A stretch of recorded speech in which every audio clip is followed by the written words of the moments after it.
Hello and welcome back to my channel. My name is Jennifer Longmore, founder of souljourneys.ca and the #1 Akashic Record training school in the world. We have trained over 100,000 students in over 100 countries. You may be one of our students. So if you are, let us know in the comments. And today we're going to be talking about how to create money and magic in the void using the Akashic Records. And I'm going to share a little bit of my story with you. You may not be aware of how I even got into the records. But many years ago, well, I would say I was working in the records at a very young age, but I wouldn't have exactly used those terms. I was channeling a lot. I went for my first past life regression with my parents when I was 4. And while I was waiting for them during their couple session, I was sitting around this pool. It was like a wading pool, and a bunch of adults were swimming up to me to patronize me, like, "Hello, little girl.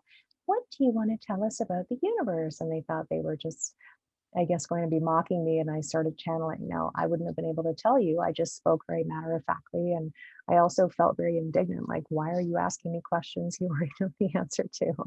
So it started at a young age. But I had this gift, and I didn't really view it as a gift until I leaned into it when I was 17 or 18 and decided it wasn't going away, resisting it or pretending it wasn't there, being angry at it, not understanding it. So I decided, well, if that's not working, maybe if I just lean into it and explore it and get curious about it. I grew up in a very spiritual home, as I mentioned, and my grandfather was a psychic medium. My mom's very intuitive. My other grandfather was very intuitive. And so this wasn't new for us. My grandparents lived across from a graveyard, so we had some very interesting experiences in their home growing up. But I still had this thing that I didn't even have words to articulate. Maybe you can relate, right? Being intuitive when you were younger and not even having the comprehension skills or the language skills to be able to express any confusion or to seek understanding or to know how to even explain some of the sensations and sightings and so on that you were having. So, anyways, I I was cute and I manifested a car accident when I was 21. At the time, I was in university. I had a full-time job on the weekends. I worked in a group home for mental health, and I worked from 10:30 at night on Friday until 10:30 on Sunday. So I was a full-time employee. I had benefits. I would drive home every weekend, so to speak. Wasn't really home. And then I had 2 full-time jobs at university, and I had a full-time course curriculum, plus I had an extra course because why not? To say that I was a little bit addicted to hard work and being a workaholic would have been an understatement. And unbeknownst to me, it was a trauma response, right? Way back then. But anyways, it was what it was. And I manifested a car accident. And I say that I manifested it because some part of my soul needed to give me some opportunities. It needed to activate me at age 21, which is when many of us build in one of our exit points in our life. We build it in around 21 and around our early 50s. And then, of course, we have our final exit point when we leave this planet. But by 21, and you'll see this a lot with people, they're kind of deciding, like, do I want to stay? Am I on track? If I'm not on track, am I going to pivot and get on track? And I wasn't not on track, but I wasn't fully on track. I was way too busy and distracted to pay attention to what was right under my nose. I needed a car accident or something equivalent to slow me down and have me really take a look at it. Now, incidentally, the way that my car responded was it was spinning out of control. And that's pretty much how my life was, although I couldn't even see it. Oh, and by the way, I had a very serious relationship at the time that I was barely seeing this person because I was just so busy, right? And we made time for each other, of course, and we ended up moving in together, and that helped. But anyways, it was just crazy back then. I really don't even know. Just thinking of that time in my life, it makes me want to have a nap. Like, what was I thinking? So, nonetheless, my mom did reflexology, and she was friends with a woman that taught Reiki. And so my mom agreed to, or asked this woman if she could do Reiki on me in exchange for reflexology because I had a lot of injuries from this accident because I needed to rest, I needed to slow down, and I needed to find Reiki is my point. Now I'm going somewhere with this for a lot of reasons. So I found Reiki, and at the time I mentioned university, and my Reiki master kept saying to me, "I think you need to take level 1 Reiki." And I would get indignant, like, no, how can I possibly fit in more courses? Because my brain had expectations, as we often do, right? we create these assumptions and expectations based on nothing other than past experiences that have nothing to do with it. Turns out Reiki level 1 is nothing like a university course. I was thinking, oh, I'm going to have to attend this class. I'm going to have to read books, and I'm going to have to write essays, and I'm going to have to take a final exam. Like, this is what I'm thinking. But of course, it was nothing like it. And I went to my first Reiki class, and within 15 minutes, something washed over me. It was one of those intense energies. And I heard very clearly, you are going to get your mastery, and you're going to get it very quickly. So I did. And I didn't even know what that meant. I wasn't attached. I didn't go into that class thinking it was going to go anywhere. If anything, I went to that class with a lot of resistance because I was expecting it to be hard work. I was expecting it to require more of me than I had the bandwidth for. And there's many reasons why I feel that I manifested the car accident, but finding Reiki would have been way up there, because Reiki gave me the energy that tied together the more intuitive stuff that I've been dealing with for so long, or experiencing, I should say. So I got my Reiki mastery around 21, 22, started taking clients very quietly because at the time I was working in forensics and I didn't want to bring shame to the agency, and I didn't want to have my expertise questioned on the stand because I was considered some woo crazy person. And then I eventually started teaching, I think more in my late 20s, still privately, like meaning not advertising it and referral only. And then when I started my business, Reiki was a huge part of what I offered. I taught a lot of stuff on chakras. I was teaching Reiki classes pretty much every week, and I was doing a lot of Reiki sessions. And then one day, getting to my point, this thing that I loved, this thing that activated me, this thing that healed me, this thing that I like to joke is like the gateway drug for healers, right? It opens us up to what we're really meant to be doing. And that's what I believe it did. So I started having this recurring dream, and it was this big, huge textbook, or text, I should say, sacred text.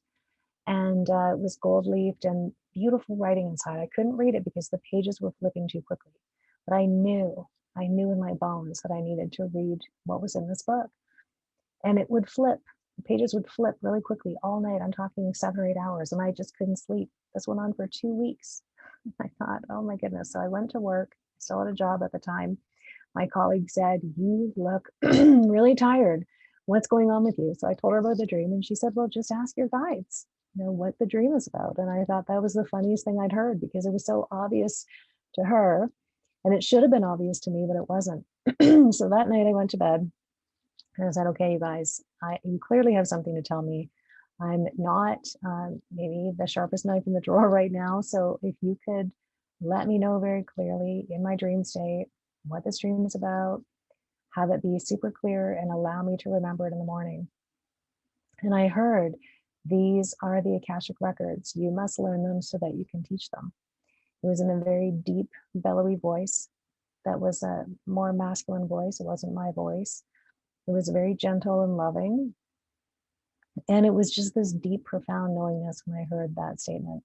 And I didn't really know what that meant, but I knew that I would remember it when I woke up. And I was just so relieved that I could finally sleep, right? I didn't have to keep waiting for these messages in my dreams. So needless to say, shortly after that, I started doing readings, actually very shortly after that. And then people started really enjoying how they felt. So they said, well, can you teach me how to do this? And I said, well, no, I can't teach you how to do this. And they would get angry with me.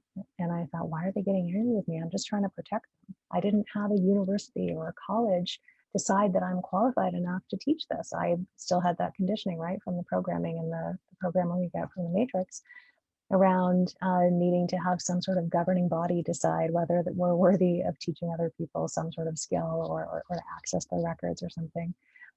And it kept happening. And people were getting increasingly angry with me. They thought I was being selfish. They thought I was hoarding it. They thought I was afraid of having competition, and nothing could have been further from the truth. I was genuinely trying to protect them from me, thinking, how can I possibly, in good faith, teach them something that some other outside body hasn't declared that I'm worthy of teaching, that I'm qualified enough to teach. But then I remembered this dream, and it really reverberated through my body. And I thought, yeah, like I wouldn't have this dream if it wasn't meant to be. So I created a level 1 training and people jumped on it like really quickly. And at the end, they said, okay, when's level 2? And I said, there is no level 2. I taught you what you wanted to know. What do you mean? And they said, well, we want a level 2. And I thought, okay, well, what do you want to know in a level 2? I don't know if I can teach you what, like, you're going to have to tell me what you still need to learn. And so they did. And then at the end of level 2, they of course said, when's level 3? And then at the end of level 3, they said, when's level 4? And I said, hold up. This is enough. This is enough for you to have core competency, to be really amazing at what you do. Every year we'll do a level 4, but it'll be like an annual conference with advanced training. So once I started teaching Akashic Records, then I started getting this really strong nudge, getting to my point, that it was time to let go of Reiki. Oh, my beloved Reiki, what do you mean? And the nudges were so relentless and so strong, and you know them. I know you know them. We all have them. And the same nudges that I kept getting to teach the records. And why would I be surprised that people outside of me had to keep nudging me to do the thing that I was supposed to do? So needless to say, the nudge wouldn't go away, and I reluctantly let Reiki go. Hadn't done anything wrong. We're not used to endings, right? That just end because they've run their course. We're used to burning a bridge. We're used to having conflict. We're used to having some sort of marker that says this is the end of a relationship. And I didn't have that with Reiki. I didn't lose respect for it. I wasn't bored of it. I still really loved it. I still believed in the results it could get people. And I still use it to this day, by the way. My dog loves it when I do it on her. My husband, my son love it when I do it on them. My parents, other people in my life. I still enjoy it, but something kept nudging me to let it go, and it made no sense, even from a business perspective. And I was never about the money. Like, it was a significant part of my monthly income because I was doing so much of it, and so many people were drawn to it. So then it created this void, is my point. And we get nervous in the void because there's nothing there. It's literally empty space. It's a blank canvas. And we tend to be nervous about that stuff because we don't see clearly. But what if we don't need to see clearly in order to create? What if so much of what we create gets created in a moment, in a nanosecond, a spark of light, a spark of inspiration that no amount of clarity could have provided? Just happens. There's just like combustion of energy, combustion of ideas that come to light. And in that void, that's when the Akashic Records program was able to be born. And that's now become my legacy. Even when I've tried to walk away from it, it won't let me. I've been asked very clearly to be a steward of this system. And I have even semi-retired at times in my business just to focus on other things. And it won't let me walk away. And it's not that I'm trying to walk away from it, but it's not the same thing as the Reiki. It won't let me go, even when my ego's like, let's just pause this for a bit and focus on some other things. It won't let me go. But in using the records, incidentally, to bring the records to life, right, in the void, I was able to create an 8-figure training school, which was never intentional, never intended for it to become anything. I was just trying to meet a need. I was just trying to help my clients. I never had income goals for it. I still don't. It just happens. People are drawn to our training school because we set the tone for being very clear, pristine channels of truth and love in my courses. And so for people that are deep divers, for people that have a growth mindset, for people that view themselves as lighthouses, for people that have high integrity, for people that are willing to lean in and do whatever is needed to be a clear channel, meaning releasing hooks and programs and attachments and illusions and distortions and all the things, right? They'll be drawn to that. For people that are just wanting to try something out and just, go to the spiritual fair for the day and just eeny, meeny, miny, moe some things, doesn't mean they won't get value out of our program, but we attract a particular type of person. And that's how I know it's legacy work as well. I bring my A game to it, and that's what I created in the void. But even if that's not what you're called to create, you can use the Akashic records to clear out any of the cobwebs that prevent you from seeing the possibilities in the void. We tend to feel nervous in the void. We get restless in the void. We might do some things like emotional eating, excessive shopping in person or online, creating drama, being overly focused on what's going on in other people's lives. We look for distractions. We look for ways to keep our mind busy because we don't know how to create in the void. But that's the other thing you would use in the records, is to lean in and say, okay, well, what can I create in the void? What is waiting for me? What legacy? What great work? What am I coded for? And how am I meant to bring it through? That's how you create in the void. That's how you create magic. That's how you create money. That's how you elevate your business to the next level, or whatever it is that you're working on. If you've lost a job, it creates a void. We have the opportunity to go down a shame spiral or a despair spiral. And I get it, because it's not fun, right? Especially when we've been programmed through the matrix to believe that job is security, when in fact it's not. But that is an example of a void and how it can make us feel very uncomfortable until we look at the possibilities. The void can either be full of despair or full of possibilities. It's really up to us. But in tuning into the records, we can find out what the void is asking to create, because it has a consciousness.